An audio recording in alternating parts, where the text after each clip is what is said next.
Hello, friends, and welcome back to This Old Baker. Today I want to talk about something that has absolutely nothing to do with cooking and everything to do with life: comparison. I think it's one of the biggest traps we can fall into, especially these days. We can be having a perfectly good day. Maybe we accomplished something. Maybe we crossed something off our to-do list.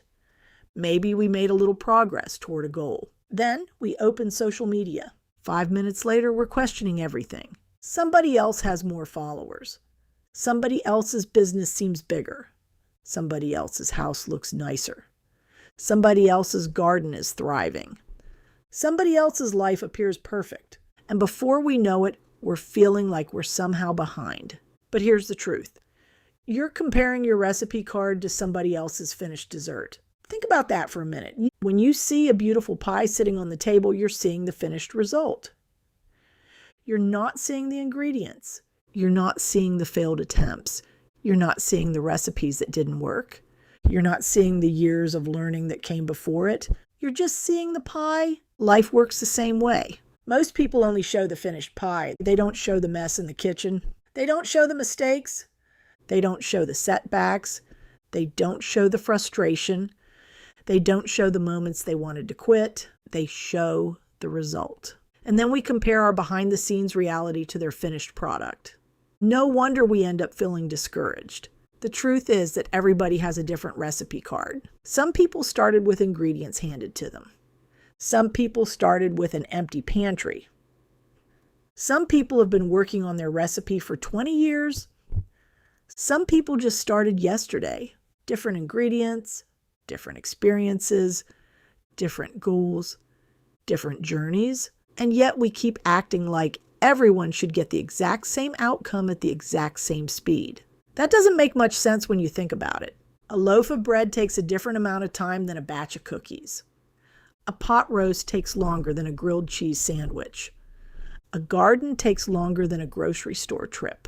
Different things require different amounts of time. The same is true for our goals. One of the reasons comparison becomes so dangerous is because it makes shortcuts look appealing. When somebody appears to be racing ahead of us, we start wondering if we're doing something wrong. Maybe I should do what they're doing. Maybe I should move faster. Maybe I need a shortcut. But shortcuts have a way of creating long-term problems. And let's be honest, sometimes the people you're comparing yourself to aren't even following the recipe they claim they're using. Social media is full of people trying to game the system. Bot followers, artificial engagement, engagement pods, fake accounts, numbers that look impressive on the surface but don't always represent real people. Now, I'm not saying everyone does that, far from it, but it happens.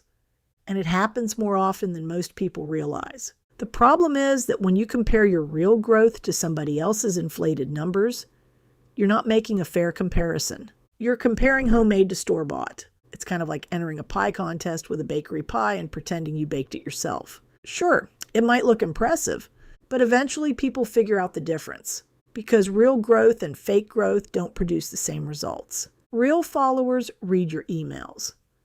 Real followers visit your website.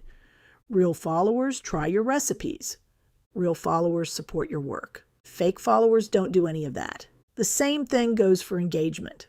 1,000 comments don't mean much if nobody actually cares about what you're creating. Meanwhile, a smaller group of genuine supporters can completely change your life. I'd rather have people who trust me than people who simply inflate a number on a screen. Trust matters, relationships matter, community matters, and those things take time.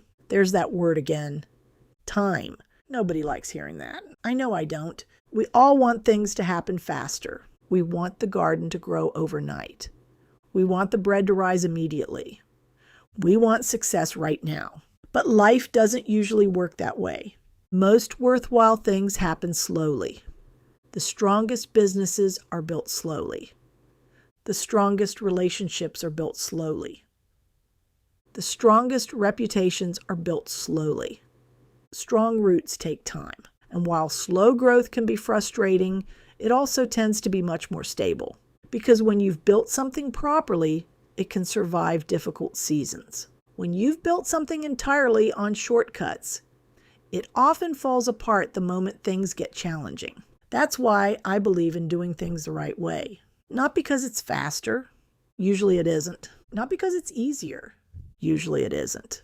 But because it's sustainable, because it's real. Because at the end of the day, I'd rather build something that lasts than build something that looks impressive for 5 minutes. So if you've been spending too much time looking at everybody else's recipe card lately, here's my challenge for you. Put the recipe card down. Pick up your own. Focus on your own ingredients, your own progress, your own goals, your own journey. Celebrate the things you've accomplished, even the small ones, especially the small ones, because those little victories eventually become big victories. And one day you'll look back and realize you've come much farther than you ever imagined. Not because you found a shortcut, not because you copied somebody else's recipe, but because you kept showing up.